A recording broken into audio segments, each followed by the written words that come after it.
like that. There we go.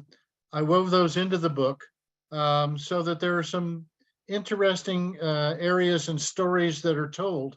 And I want to point those out to you today because, dear friends, at this moment, at this 100th anniversary, there are going to be the Anthroposophical Society in America is administrative team all stepped back a few months ago. And so the general secretary has not been announced yet. The administrative director stepped back. The development person stepped back. So this is kind of a very interesting hinge moment. And there are many changes that are being discussed and debated at the Vorstand, at the Goetheanum. So this is to point out some of the things that are in the backstory about how our society operates and works that you may find to be very interesting. So I'm going to step off and put this first screen up. See if I can get this shared. Okay. Why fireborn? In 1913, Steiner laid the first foundation stone on the building project in that beautiful piece of art on the cover. The Goetheanum was carved while the First World War guns were raging nearby. And to me, the domes on the first building there resembled pine or fir cones. And last year, 2 years ago, I was in Colorado when we had a forest fire. And I saw that cones like that, real cones, fir cone, pine cones, actually explode and broadcast their seeds very widely. So when the arsonist fire burned the domes of the Goetheanum in the bottom image on the cover, actually Anthroposophy seemed to be broadcast worldwide. And the Anthroposophical Society was formed in 1923. In America, it was formed in 1923 with many initiatives. So much of the book is based on this wave diagram up here. These are generational waves, starting with going way back, but the book starts in the late 1800s, early 1900s, a time of unraveling when Steiner was first publishing his books. And then it went to a crisis around World War, about the Great Depression and World War II. And then things changed and became ordered American superpower in the 40s, in the 60s, the countercultural consciousness.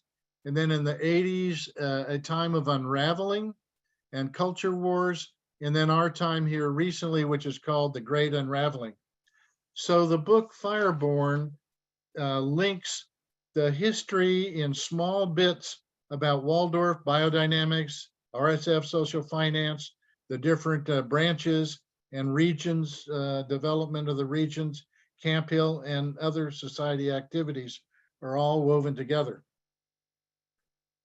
Here's a list of the bylaws that are going to be in an administrative collection of bylaws that's going to be published in not too very long. It tracks right along with Fireborn, and some of the things in some of the bylaws that are in Fireborn we're going to talk about today.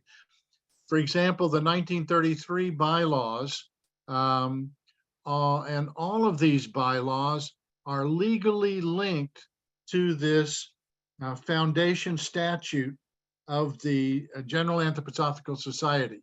And that has a particular legal implication, as we'll see, going forward. Just to say, so these are the bylaws, many of which are referenced in Fireborn, but not all of those pages are included, right? So the foundation statute is a very interesting document. Let me point that out to you. I think everyone was given a copy of the foundation statutes, as they call them, when you joined the society, but that may have been a long time ago and you probably lost it. And the society does not lead a course about what does it mean? What are the implications of the foundation statute? But the Anthroposophical Society is to be an association of people who wish to nurture the life of the soul, both in the individual, in human knowledge, as well as in the spiritual world, right? The Anthroposophical Society is in no sense a secret society, as many esoteric brotherhoods are. Anyone can become a member without regard to nationality, social standing, artistic condition, who considers it as justified the existence of a school for spiritual science at the Goetheanum in Dornach. And the society rejects any kind of sectarian activity. Now, let me point out over here on the second page, just this statute number 9. This is a very particular and unusual statute. And it says the purpose of the Anthroposophical Society will be the furtherance of spiritual research. And that of the School for Spiritual Science will be this research itself. A dogmatic stand in any field whatsoever is to be excluded from the Anthroposophical Society. Now, in my role as the administrative director of the society, I would on occasion have people that would come into my office to tell me about their great insights that they had through reading Rudolf Steiner and their research, and encourage me to make sure that the society was informed about their particular insight and their particular stand. And I would have to quote them statute number 9, which did not make me very popular. And I said, your insight is really great, but that's your insight. It doesn't automatically mean because you're a member of the Anthroposophical Society that your insight extends to everybody else. And so that's a very fascinating statute. It came up the other day when I was in a discussion with regards to diversity in a society, because some of Steiner's statements with regards to race are seen by others as being a dogmatic position by the society on the subject of race. But that's in fact not the case because of statute number 9. These things are very important to talk about and work our way through. And they are a part of something that's trying to work its way through the society at this point in time. So this is in the foundation statute. Just to show you a page from the Fireborn.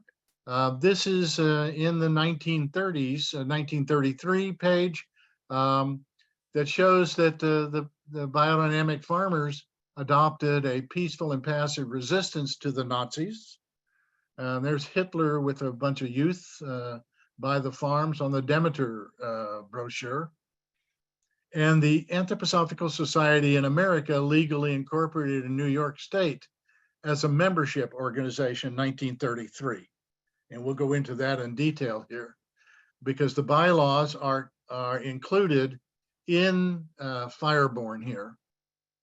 And in Germany, Gestapo agents went from house to house in some areas to collect anthroposophical books and burn them in the streets. Victor Ullmann, a composer, conducted a opera that he had written called The Emperor of Atlantis at Theresienstadt concentration camp. And the story was about the redemption of the emperor or Hitler through art. The guards just became outraged and quickly sent Ullmann and his family to Auschwitz. In 1934 in America, we had a Dust Bowl.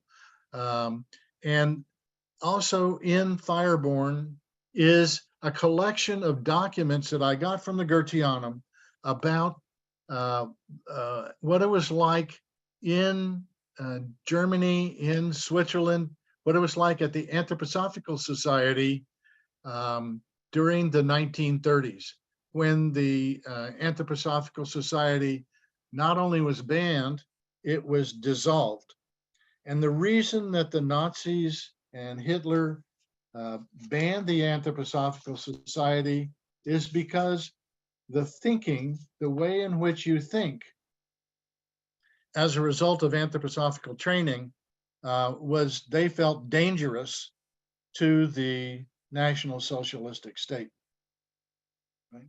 Nazi thinking was what they were promoting there, and also in the Waldorf schools, and that's why they didn't not allow that teaching.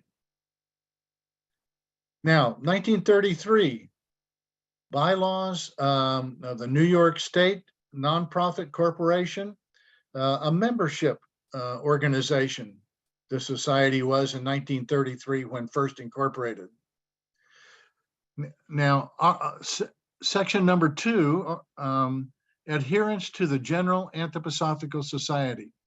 You'll find a similar reference to the statutes in each and every bylaw subsequent to this first one in 1933. This is a legal way in which the Anthroposophical Society in America becomes linked to the General Anthroposophical Society in Switzerland. Right? So this gives legal validity to the General Anthroposophical Society being related to the Anthroposophical Society in America. And it also means that the Anthroposophical Society in America has a direct connection with the society in Switzerland. And the membership is always in each one of these bylaws articulated, saying anyone subscribing to the above principles or statutes may apply for membership in the Anthroposophical Society in America, Inc. Right? And then goes to these other different points about organization and groups and whatnot. Note Article 2 at the bottom, the statutes of the General Anthroposophical Society given by Rudolf Steiner at the Christmas conference in 23-24. And later the word principles was substituted for statutes because of the way in which the law was in Switzerland. So these are legal documents. These are a part of the spiritual frame around the Anthroposophical Society. And they give, if you can imagine, these bylaws as a legal instrument, give form and function to the spirit trying to work into the Anthroposophical Society. So the statutes, the legal bylaws make certain things possible for the practice of anthroposophy in America, and they exclude other things. The one thing in this that is in all nonprofit bylaws is the establishing the right to receive gifts and legacies. And with the society in America, a bit later on, not in this particular piece, but a trustee foundation was established called the Rudolf Steiner Foundation in 1933. And then later it became incorporated in 1936 on its own. So in 33, these first bylaws brought the society in America into being. The trustee foundation, Rudolf Steiner Foundation, was established. And just 2 years later, in 1935, a new set of bylaws were published. Some of them are included in here, because what happened is the first iteration of the Anthroposophical Society in 33 was really based on memberships. And there were very few groups that were in existence at that time. But by 1935, there was a huge emphasis on helping people come together in a social collaborative form for groups. So in 35, the way in which the honored groups with the general council was that representatives, council representatives had to be from groups, right? The council is comprised of leaders of all working groups. And that was 35. Now, this is another page. This is just a little bit after this. This is the late 1930s to show that the history of anthroposophy in America moved and changed. And a fireborn is a collection that goes through certain times when particular pieces of work in the world became more prominent. This particular page talks in 1939 that Aaron Fried Pfeiffer had come to the United States, and also he had worked in Holland to make the first biodynamic farm transition in Holland. And then he was invited to speak at an estate from Lord Northburn in the UK. They had a conference, the Biodynamics Summer School and Conference on Biodynamics. Pfeiffer spoke there, lectured there, came to the United States. And what happened was that an organic army rallied around the lectures that Rudolf Steiner gave on the agriculture course, and they picked his term, the farm organism, and they began using the phrase organic agriculture. And that's where the term organic agriculture actually got launched and then went worldwide. He published an organic manifesto called Look to the Land, and other things were being founded here in the US. The Kimberton Waldorf School was founded. Marin offered Pfeiffer an opportunity to set up a lab in Pennsylvania, which he did. And then there's other historical things. The fireborn is built on a timeline which weaves cultural, historical things from our society in with the Anthroposophical Society or any subgroups, biodynamics, Waldorf education, and so forth. This is one of the chapter breaks in the book.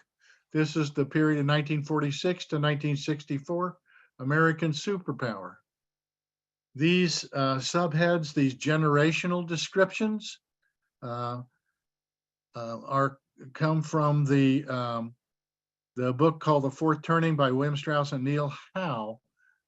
This reads, U.S. generation commonly called the baby boomers grow up in a moral ecology of suburbia, green lawns, shopping malls, segregation by race, social and gender, social class, and sexual orientation is the norm. Corporations and industry won World War II, and television has won the family life. So this gives us the sense of the context into which anthroposophy and anthroposophical movements and groups are working. An interesting thing was in 1956, Aaron Fried Pfeiffer went to Oakland, California, and he set up a municipal composting operation out there. And an attorney from Philadelphia helped him set that up. And he created bacteriological formulas, which they began spraying from airplanes onto the big valley there in California. So the BD compost starter and other things were patented, and biodynamics was spreading both in terms of influence in the agriculture world, as well as other kinds of places. In 1954, let's see here. In 1954, Rudolf Steiner Foundation was rearticulated, and the bylaws were redone again, in which the council created a forum for active members. Right? In 1963, the General Council created geographical working groups for the first time. So it went from members to groups, and now to geographical organization of the groups. And it was hoped that these active groups would create a new sense of mission and purpose for the society in America, not just focused on the East Coast. In 1956, there was a lawsuit by 2 biodynamic gardeners on Long Island. They sued the state of New York for spraying their garden with DDT. And that eventually went to court, and Aaron Free Pfeiffer created this entire edition in the upper left-hand corner about scientific effects of DDT and reports of cases there. And those went from the journal, they went into the court case, and a woman by the name of Rachel Carson got all this information, this research from Pfeiffer, and used them in her writing of her book, Silent Spring. So in a particular way, the Anthroposophical Society provided the research that launched the environmental movement around the world. 65, 85, the OSNA schools grew, and the Association of Waldorf Schools was formed. And the geographic regionalization started in the 60s, but in 1981, it took another step and really became the regional councils that we're familiar with today. So from 64 to 81, this whole step of regionalization gained in intensity. So the bylaws in 63 were amended. And then in 75, the statutes of the General Anthroposophical Society from Europe were amended. And the School for Spiritual Science was brought more firmly into the central role in the General Anthroposophical Society. And in the bylaws, there is quite a summary of regionalization. Another interesting piece here is that in 1985, the first community-supported agriculture garden was founded and created, and that led to the huge development of community-supported gardens and other kind of enterprises around the United States. That's noted here. Now, in 1997, the Waldorf in the public Waldorf schools in the public were attacked by some critics out in California, and I got fortunately had just come on board when that happened, so I got to play a role in that. School is teaching witchcraft activity, which wound up in the Anthroposophical Society and Waldorf schools in a federal court case. Right now, in 1995, what happened was that the Anthroposophical Society decided to re-characterize the society from a membership organization to a just a general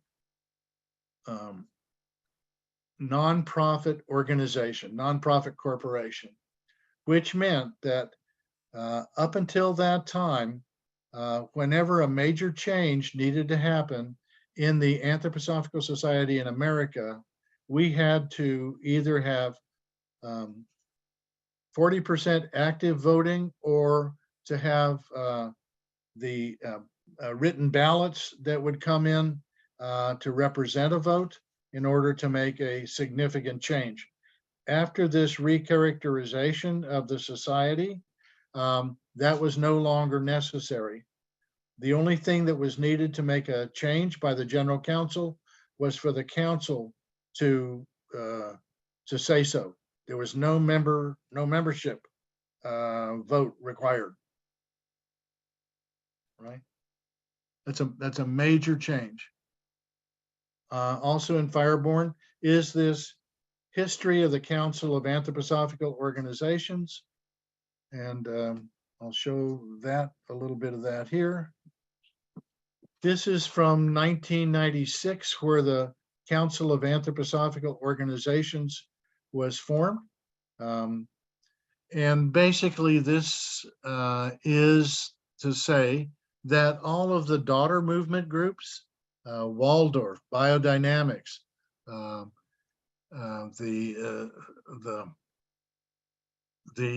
Rudolf Steiner Foundation, medical practices, and all of those have joined together starting in 1996 to work out a specific relation and carrying anthroposophy in the world, in addition to the society. So this is where that started in 1996.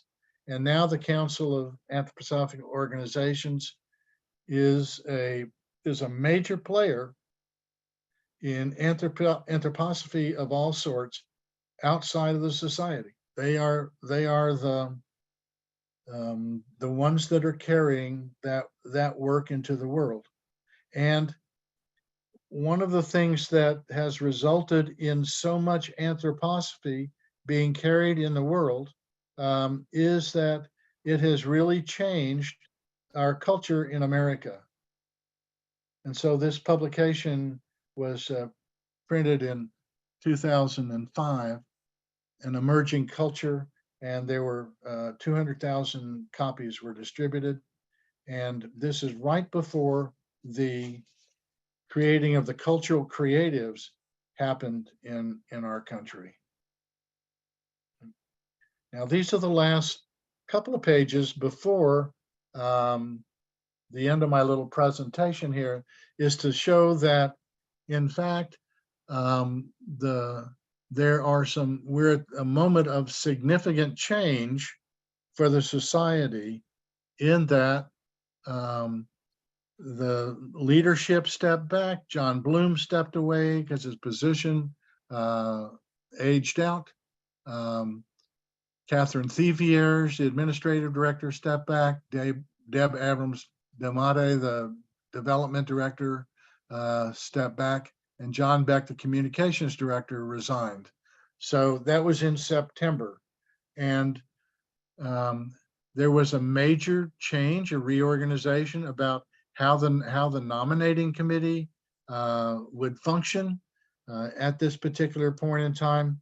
So the process of nominating our next general secretary has changed dramatically. And in addition, there's been quite a conversation, and it's yet to be worked out, about not general secretaries going to the Goetheanum, but regional representatives. And so this is a piece from the January Goetheanum Worldwide about the change from regional representatives, about how they're going to make these changes and then involve us in the process of those changes. And so it sounds to me like there's a lot of new ways of working that are going to be coming down the pipe. So that gives you a sense of what's in Fireborn. And I'm going to try to see if I can break us into some conversation groups, have perhaps some questions for us to consider, Looks like we've got 30, 30 some of us. Yeah, we have 32 people. Oh, 30 people. So Right, 10 rooms by 3. I mean, it's up to you. I'm trying to figure out how to make that happen. Oh, here we go, breakout rooms. Yeah. What about 7 or 8? So more people, there's 4 per group, maybe? Yes, why don't we do 8 rooms? Is that, we'll see how that goes. And the Actually, question 7 would be 4 each. We're now down to 28.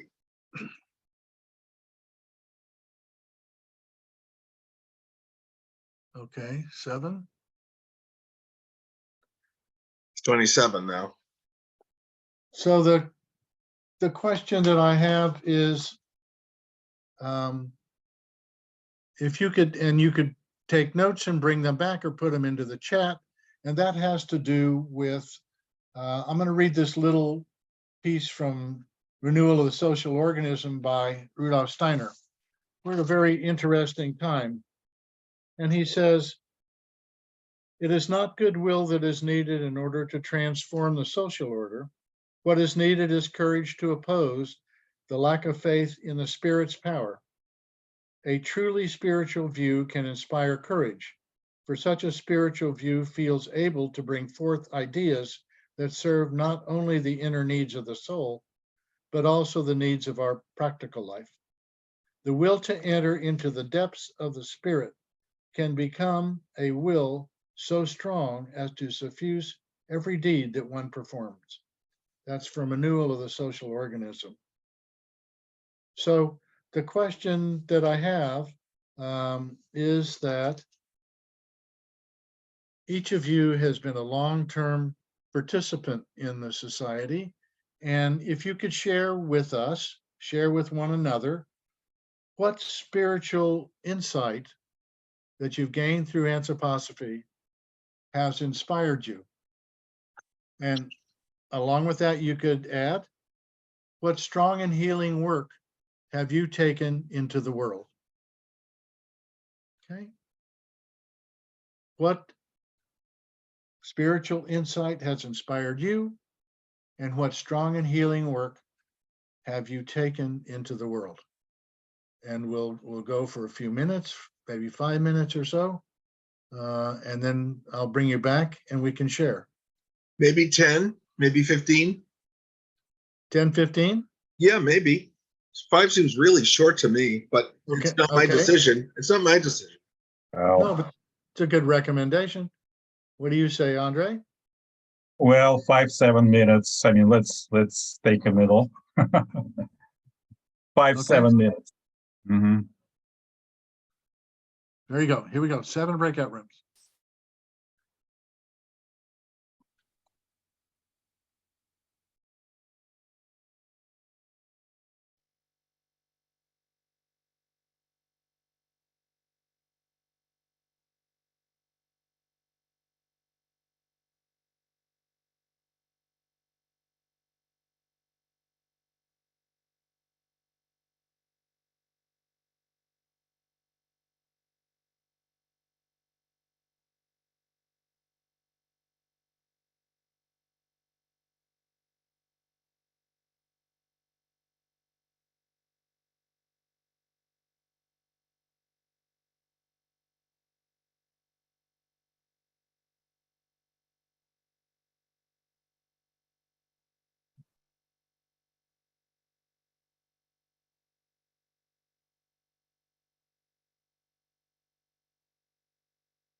It was a little too short.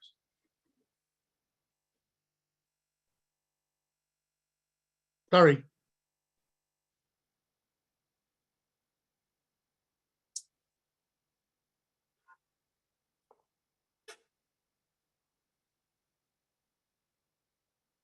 Maybe you could share with the rest of us when we all come back. That would be nice.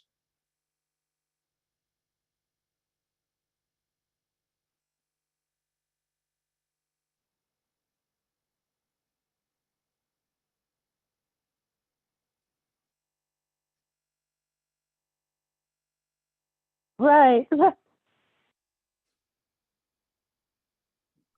Welcome back.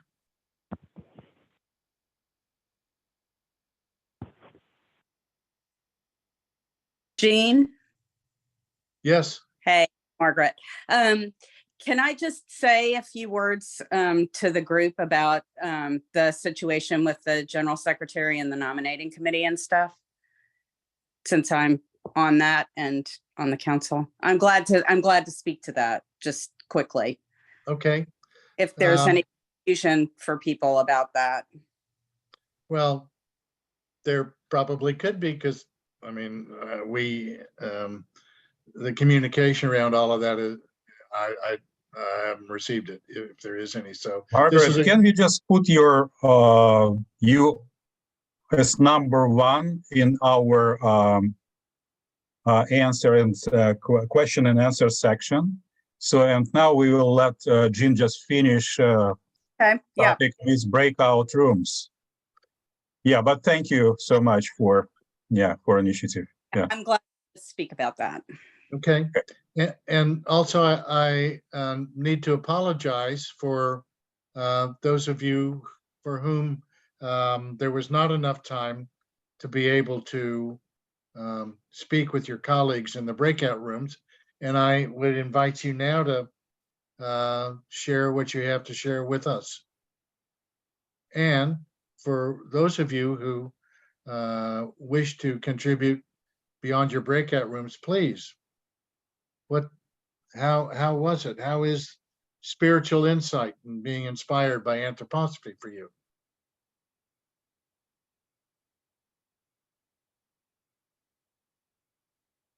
Ted? It has her hand up. Yeah, go ahead, Bradley. Me? Yes. Well, Yes. I wanted, I was hoping Jean would say a little more about the matter of race in the early days of the society. Yeah, dear The- friends, looks like we're answering Jean's question about insight from anthroposophic work. I mean, this is a main topic. Okay, So Jean just asked a question. Can you, Bradley, can you just hold on? absolutely. And dear friends, who is first to answer this question about anthroposophical insights? Leon, was that you? I was struck by the quote that you chose to introduce the thing, because I think there are many people that are well-meaning in the society, and I wonder sometimes whether they're being misled and bullied sometimes. And my relationship to the society really began when I came back to the States from Canada and met the society as society rather than the work of Rudolf Steiner. And I particularly then was thrown back to the statutes and impressed by how much dogmatism and how much lack of integrity there was, and how much sectarianism there was in the branch that I was working with. And it was very demanding, and it involved me changing my life course from pursuing a doctorate, for example, to this work. And I experienced several times being canceled. Like, for instance, I I was sent by the branch to participate as a member of the Western Regional Council, the first one. And I doubt whether there's any record of that left. So I have a history, like many people, of bad behavior with people that I didn't really expect at all in such a high-minded society. Dear Leon, it was different question. So it's a question about inspiration out of anthroposophy. Thank you for sharing, but Yaya, are you going to talk about inspiration? Yeah, go ahead. Sorry, Leon. Well- Yes, in the small group that I was privileged to be part of, we all found it very difficult to answer the first question.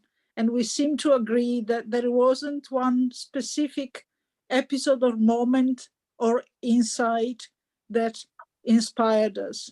It was almost, in my own words, a cumulative effect of inspiration on that grows on a daily basis. And on the second part, the second question that you posed, our answer was that we are trying at the best of our ability to make our presence and our impact in the world significant because of the fact that we are nourished by anthroposophy. Thank you. Thank you. I'd like to answer the question from a more positive side. I came into anthroposophy as a scientist, a biologist, and a psychologist. And the inspiration was to be a scientist spiritually and socially in the society, and to function as courageously as I can in that area. Thank you, Leon. Thank you. So is Bradley next? Brad? No, Margaret. Margaret, you have your hand up. So Margaret, opening different topic. It's about selection of general secretary, etc. So Okay. we're still Sure, talking sure, about inspiration. Yes, I can definitely do that. Okay, go ahead. Give me a moment. Well, when I was a young adult, or a teenager, actually, well, even as a small child, I would have some innate abilities. And my mother was central to awakening, whether she realized it or not, certain abilities of imagination. My father helped me with my intellect, but my mother helped me with my imagination, whether she realized it. She probably had some inkling of what she was helping me understand. I got a feeling for working in a solitary way, to study, to read, to try to understand.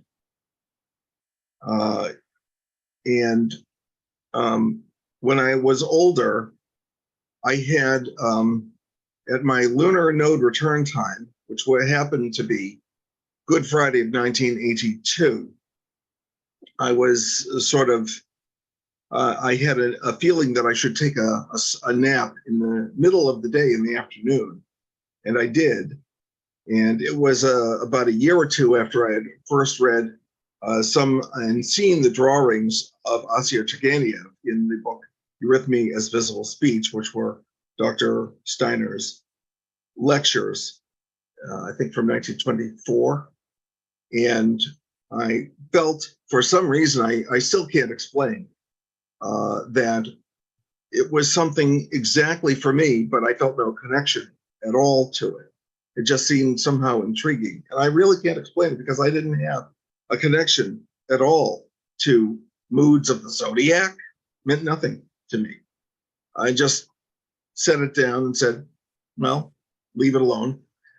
On Good Friday of 1982, I had gone through some very interesting things. I actually had a kind of a partial Damascus experience during a college interview, I could not see a white light, not of this world, shone in my vision, and I couldn't see anything.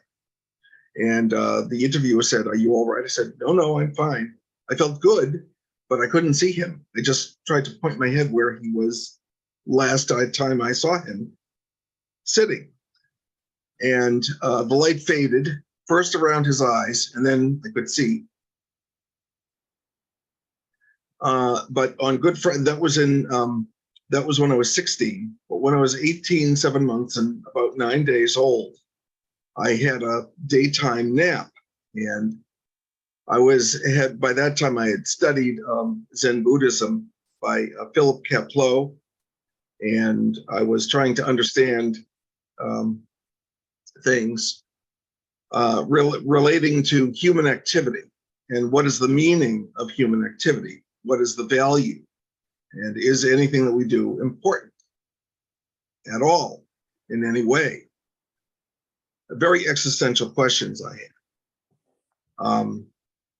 And I had this experience. It was involved eurythmy, it involved darkness, it involved sort of a Taoist sort of, or maybe Christian Hermetic way of trying to understand the nature of subjectivity and objectivity and the value of human activity and the meaning of human activity. And there was a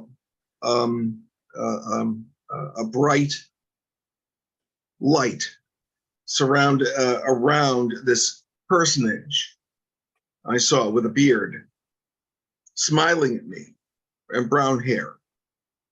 And there was an answer that had this fourfold answer, like my fourfold question, that involved eurythmy of the zodiac, specifically Capricorn and Taurus. And there was a kind of a fivefold answer. There was an answer in the center that gave an answer to the four intellectual ideas I had. And I felt a breath in this experience, super sensibly, not in my body. And there was a holding of my face in this experience. And I was so elated, I put my hands up to touch these hands, and they went right through and touched myself. And but it helped me to understand something, at least, of the validity of human activity, that it does matter, that it is important, that it's always important, that it's important to encourage people to consider that human activity is a very deeply important thing. And that was my first exposure to anthroposophy. Since then, I've read for decades the works of Rudolf Steiner, the works of Valentin Tomberg, the book Meditations on the Tarot, which is, as everyone knows, anonymously written. The works and writings of Robert Powell, Hermetic Astrology, his trilogy. Christian Hermetic Astrology is totally interesting. Thank you, Bradley. Sorry. Jean, here is a question from Virginia. Virginia, can you hear us? I can hear please, you. Unmute your machine, please. You're Yes, okay. Go ahead. thank you. Mhm. Well, I joined the society when I was 25, so many years ago. I'm 80 now. And I can tell you that your report, Jean, was absolutely excellent, because I related to so many of those steps within the society. When I was in our breakout group, we were only two, a woman named Margaret who lives in California and myself.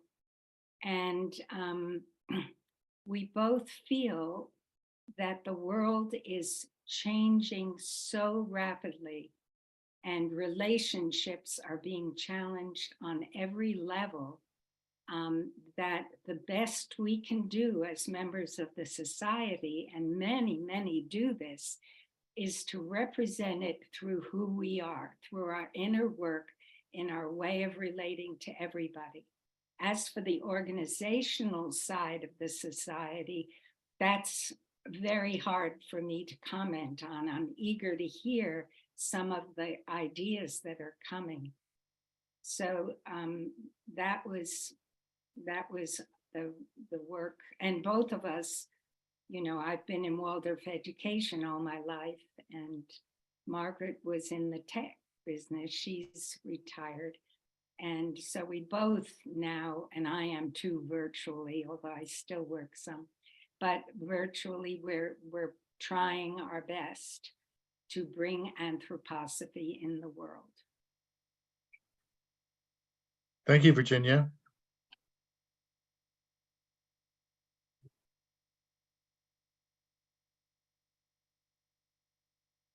Andre, if we go to Margaret. Yes, Jean, it's no raised hands except of Margaret. Oh. So, Carol, and, Carol, So the question with regards to racism in the early days of anthroposophy, was that was the question? no. Margaret, she was going to give us update what's going on Yeah. in the society, Good. and specifically also a process of selection of general secretary or Andre. country representatives. I Andre, think that Carol wants to speak as well. Who is? I'm sorry, Carol. Carol. And Lois.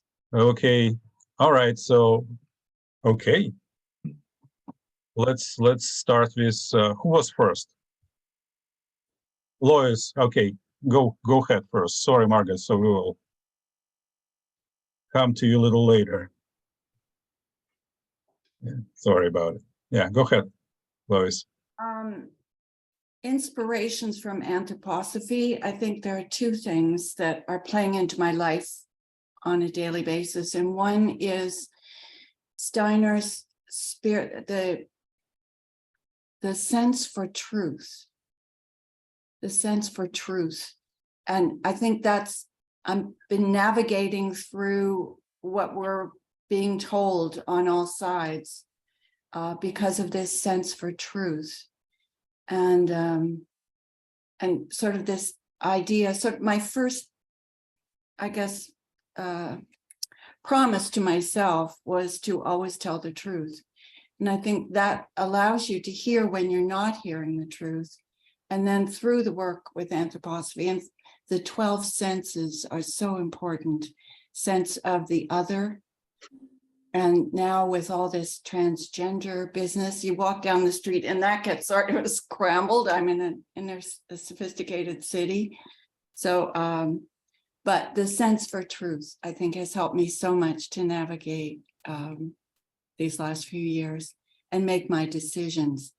And the other thing I wanted to say is really quite silly. I write a column for a magazine here. I'm just waiting for the call from my publisher. She wants me to come over this afternoon. I write an article called Divas at Home. It's on interior design. And every article is based in anthroposophy, not that anybody would notice, but it is the structure and the form of the article. The one I've just written is on beauty and the importance of creating beauty just for beauty's sake and putting extra effort into things to create beauty. And I actually have linked to Manly P. Hall, who did a beautiful lecture in June 1958 on creating beauty in the home. And I saw that, I just clicked on it and listened, and it's really amazing. In those articles, I've been writing them for 3 or 4 years now. The pencil exercise is there, sort of behind one of the articles. So I've been able to sneak a lot of anthroposophy in without naming it. It's just the structure and the viewpoint from which I write these silly articles that always at the end somehow reference well, divas understand that whatever, you know, if you're going to be a diva, you've got to have your life organized and things together, or it just won't function, whatever. So it's not only in my life. I'm a eurythmist. I teach with Grant Davis and Rob McKay. We do courses in anthroposophy and so forth. I teach eurythmy classes for adults and perform. But where I see it really making an impact is where I meet the world outside of anthroposophy. And I just wanted to mention that outside of anthroposophy, that there is the work of Catherine Austin Fitz on Solari, where she's included a lot of anthroposophy. The dark journalist, Daniel List, references Steiner constantly. These people have thousands and thousands and even hundreds of thousands of subscribers. And there's a young psychic named Gigi Young who came through the New Age, found anthroposophy, and she's giving these lectures that are like a millennial talking anthroposophy to like-minded other people. And it's amazing what she's getting across. She makes mistakes, but you know, I subscribed to her website for a while and, you know, gave a lot of feedback on the conversations there. And I'm always conversing in Dark Journalist and there are a lot of anthroposophists there. There's someone whose title is Eurythmy is Fun, and there are several others. So while these topics are going by that he's talking about, we're making Steiner references to them. So there is a lot of anthroposophy in the world outside of the society. And I just wanted to say that for me, having this background really helps me outside of the society. Thank you, Lois. Thank you very much. So Yaya, who was next? Unmute yourself. Carol is next. Carl is next. Thank you for keeping order. Carl, yeah, thank you. I joined the society when I was about 36. I came out to South Africa from England as an immigrant, knowing nobody, but just having done an intensive care course. And Barnard did his first transplant at that time. And I came out to Rudolf and I joined that pre-transplant team. And it was very exciting days and very pioneering days and quite stressful days. Then I got married and I had children, and slowly my life changed, of course, and I found my way through my husband to the Waldorf School. And the Waldorf School, which I didn't even know about, changed my life completely. And anthroposophy came into my life at that stage, and it's never left me. And I am a nurse, and I've always been a nurse, and I will always be a nurse. I'm now 80, but I'm still a nurse, although not practicing anymore. But my life took turns and took devious ways, and I eventually found myself caring for the dead and for the dying. Having found my way to the Christian community, they were very, very accepting of my work in that respect. And if I hadn't had anthroposophy and reincarnation, that was what led me towards this whole incredible, rich life that is no longer filled with fear, no longer filled with anything other than hope and anticipation and a joy for the future, because anthroposophy just has everything.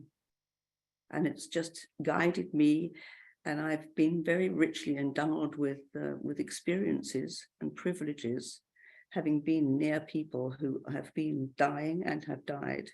And it has been most amazing. And they are with me constantly, so many of them still today. So I just thank anthroposophy, and I read it every day, and I would not survive without it.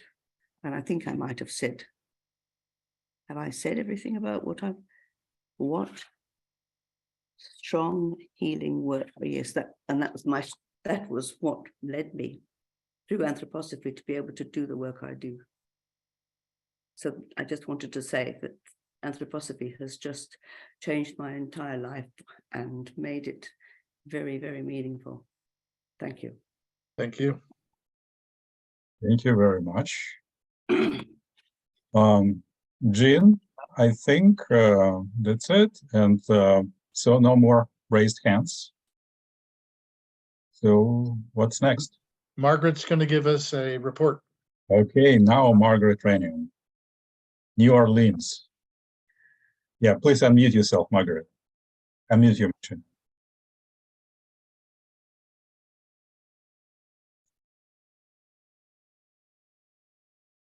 Still muted. You're still muted.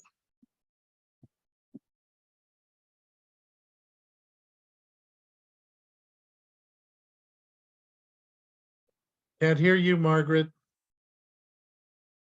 You know? She said she knows. Do you guys need to unmute her? I don't know. No, I mean, she There we should. go. I'm on my phone. I'm not usually on my phone on Zoom. I just was cleaning house and I called Gene just to tell him that I had gotten fireborn and in the mail, and he said, "Are you coming on the Zoom?" And I'm like, "I'm cleaning house. I've got house guests coming, but I'll just be on the phone." So anyway, sorry for the technical difficulties and sorry that I look like I'm in house cleaning garb, but yeah, I am on the general council and I'm on the nominating committee for the general secretary. So I just wanted to offer some clarification and let everyone know. And I also want to say, hey, Virginia. But a description was sent of the overall process. That went out. First of all, John Bloom has not stepped back. John Bloom will be stepping back. His term comes to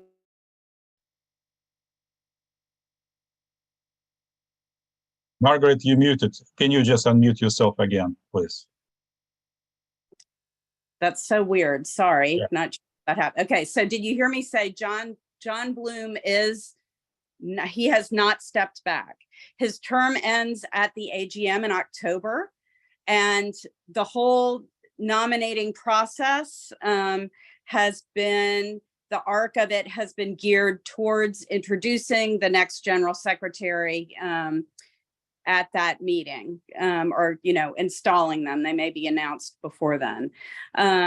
So I don't know how much detail you need me to go in, but we solicited nominations widely over the course of about 6 weeks. We took nominations from members that went out on email, and people got physical letters. We took those nominations. People were to have checked with their nominees first. That wasn't the case in every instance, but we got 39 discrete nominations and wound up with 19 nominees, and interviewed 10 of those. And the nominating committee, let me just quickly say that the nominating committee was Christine Burke and I are both on the general council, and then Marianne Fieber, a former council member who now also lives in New Orleans, Patrick Foster in Atlanta, Vivian Jones Schmidt, who is in Charlottesville, Virginia, and Peter Rennick in Tucson, or the Phoenix area. He's in the Phoenix area.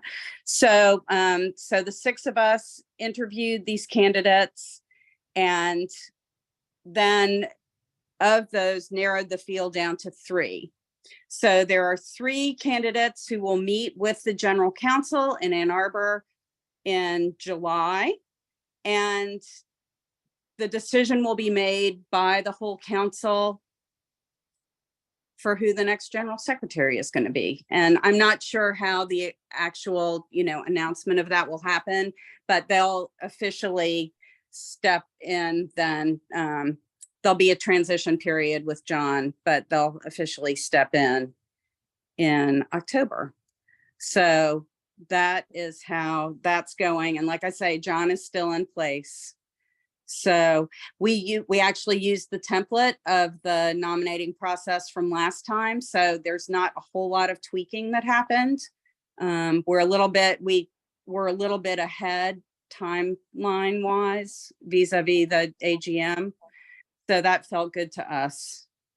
But if anybody has any questions, I'm mrunyon@anthroposophy.org. Feel free to be in touch. Thank you, and apologies for the inaccuracies that I may have spouted or are in Fireborn. Yeah, John is alive. The reports of his death are premature. So yeah, he's very much with us still. In fact, if you just got your Being Human, John Beck isn't quite gone yet. He will be resigning, but there is an issue of Being Human. I just got mine the other day, and there's a letter from John Bloom in there as well. Thank you. Yeah, thank you, Jean. Thank you, Andre. Yeah, so it's a question from Ted. Right. Jean, I'm trying to figure out exactly what you're up to. You've given us a history, and I was trying to figure out, first you said the members were individuals, then it became, anyway, it's now regions or something. Is there a thesis behind your thought? Is there a criticism, or is it just that you're presenting? Not misrepresented. There is one of the bylaws that has not been articulated or visualized today, and that's the bylaw package from 2010, in which a lot of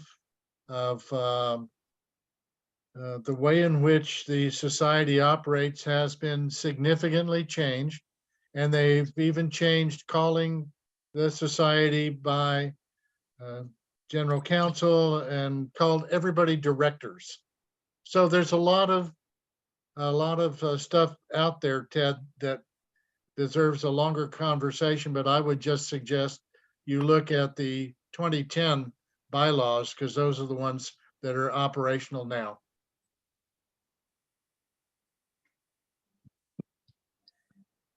Okay, I'm just Did things move yeah, over it's time? a lot of homework, but I'm also trying to figure out, are you presenting something, or are you just laying it out for us to figure out? Is that what you're doing? I'm not telling you a story. I'm laying out the different time facts with regards to the changes in the bylaws, with regards to membership, being a member organization, being a non-member organization, and being whatever you want to call it now, but it is a New York State corporate. So it is the corporatization of the Anthroposophical Society is about the best way to put it. Thank you. That gives me an idea of what to look for. Thank you. Jean, from strictly practical point of view, what is the difference between membership organization and corporation? So membership organization and organization which is led by board of directors.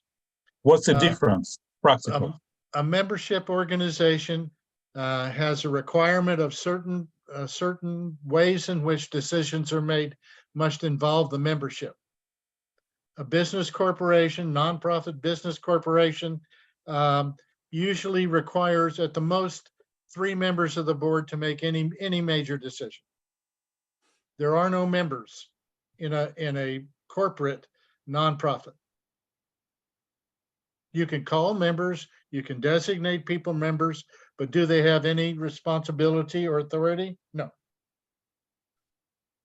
Does So that legally, matter? Does that yeah. matter to anybody? Maybe Well, I not. think it's a big difference, of course, because membership organization, so decision probably done by vote. of members, and corporation is just, decision can be made by 3 people. That's correct. And Yeah. that is the situation now. And it's the only thing to say is that having come from a former membership organization into a corporate nonprofit right now, where it is exactly as you articulated it, it's our choice if we want it that way. Okay. I mean, you can always influence any board of directors to make certain changes. Members do that all the time, or people with influence do that all the time. But there is no formal responsibility given to members. Yeah. Okay. All clear. So Paulette? Yeah, go ahead. Unmute you, Michelle. I'm wondering why was that changed? Well, I don't have my photo of me wearing a round foam rubber nose, but I did wear one of those in 1995. And the reason that was given to me at that time, when I was administrative director, was because it's just easier for the council to do things if they don't have to go get so many votes from the members. Now, did I make a mistake in not questioning that, in buying into that and all those kinds of things? Probably, but I did not, and I helped move that ahead.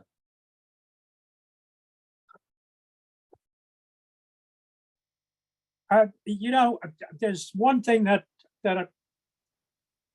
I'm unsure about, and the mob isn't always right. So I'm between and betwixt. You know what I mean? I've been with the society for probably 30, 40 years, and I've had a lot of meetings, and we get a lot of crazies.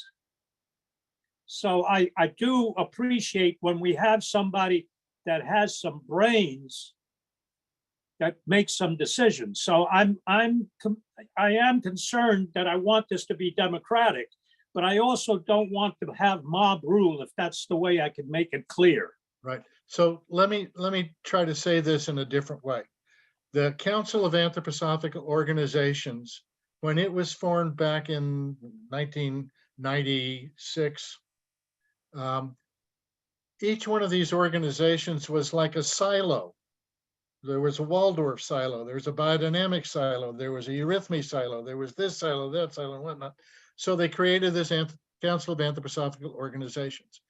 In the society, at that same time, we had regional councils, and we have branches, Chicago branch, New York branch, San Francisco branch, et cetera, et cetera. Those are all small locations of which anthroposophy is put into practice. And that's all I'm going to say is that there does the general council bring all that together? Yes, they have an annual meeting and all these kinds of things. But all I'm saying is that in my humble estimation, it really is the people in Chicago who do anthroposophy their way. People in New York do anthroposophy their way. And that's as it should be. It's a living, breathing spirit. It's not, and this is the thing that I wonder how this is going to work out with the Goetheana. May I interject something? We have several hands raised. Is it addition? It's relevant to what's being said right now. And if it waits, it's short. I just want to say that when I had the Rudolf Steiner archive in Eli, we were getting 50,000 visitors each day. So the anthroposophical movement is much larger than most people think. That's the one thing. And well,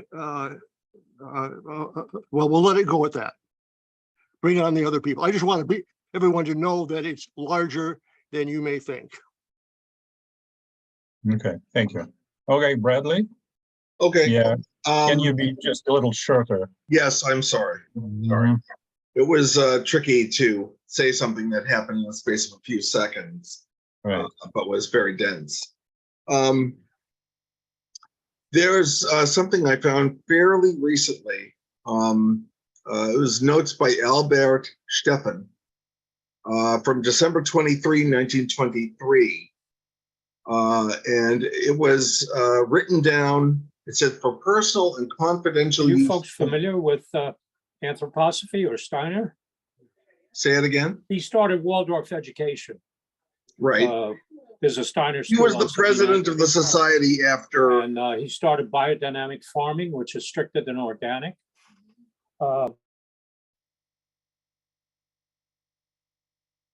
Okay, Bradley. Yeah, okay. My turn? Okay. It says for personal and confidential use only. I know he was the successor president, so to say, of the society after Steiner passed away. And apparently he had notes that were from Dr. Rudolf Steiner as president, Frau Dr. Steiner as an assessor, Frau Dr. Wegmann as a secretary, Herr Steffen as vice president, Fräulein Freda as assessor, and Dr. Bachsmuth as secretary and at the same time treasurer. He said, I cannot as yet mention the fourth personality, so that we will have 6 Vorstand members to begin with. Billy Zeiss apparently, or Zeiss, apparently tried to do some research on who that fourth personality was that Steiner could not mention by name, and he thought that it was Valentin Tomberg. That's all I wanted to add. Okay, thank you. So Margaret's running. Margaret, are you here? I am, oops. I'm here and I had figured out how to unmute. Yes, I just wanted to get back to the question of a fully one-to-one representational versus a smaller council. It is very unwieldy to, have to make a move. And as Gene knows, because he was part of trying to get the bylaws changed, but also a clarification about the country representatives. And this is an effort my understanding is that this is an effort on the part of the Goetheanum to really ensure that the world society is represented in Dornach. So whoever becomes the next general secretary will also serve in the country representative capacity. So they are not looking to have a representative from each branch or group to go to Dornach, but so that is definitely a change, and it's a change that is not universally smiled on, especially by the folks in Switzerland, but by the locals in Switzerland. But anyway, many people are very excited about this. That we're sort of expanding the circle from not just the Vorstand and not just the section leaders, but also now that the country representatives will become an organ of the World Society in Dornach. Thank you very much. Margaret, just a question. So a lot of people left positions in the National Council. So is it any tendency why? Because I think, Gene, like 4 or 5 people left, right? Right. So Laura Scappaticci left first, and then John Beck took a leave of absence, and he is just back from that leave to put out the more recent meeting, but I think he is going to be retiring, and I'm sorry, I don't know the timeline on that. But the most recent Being Human just came out, and he did an e-newsletter that just came out too. And then Deb took a different position elsewhere too, and Catherine retired. So yeah, it is a moment of transition. but there was not one precipitating factor other than it's just an interesting time of transition. In our Waldorf school, kind of the same thing is happening. It's just a moment where things are switching over. And This generational phase is called the Great Unraveling. So many things in our culture are unraveling, mhm. and our families things are unraveling, and all those kinds of things. So Yeah. I'm going to suggest that Gino steps away, and thanks everyone for attending. No, not in this sense, but I do a lot of esoteric studies, and I just have never come But across. the only thing that I can say is, I hope we'll see more of you. And Ted needs to mute himself. Ted, thank you. Sorry, I muted that. Yeah, Jim, please finish your sentence. I'm just going to thank everyone for coming, and I hope you pick up a copy of Fireborn, and we'll look forward to helping your bookstores get adequate copies at the right price. Yeah, okay. All right. So, dear friends, thank you so much for joining us. And please feel free to unmute your machines and say thank you directly to Jean. Thank you, Jean. Very Thank good. you, Jean. Thank you. Thanks, Thank Jean. you. Thanks, everybody. Yeah. And thank you, Andre. Nice meeting you all. Yeah, for joining. Yeah, thank you. Bye-bye. Yeah, take care.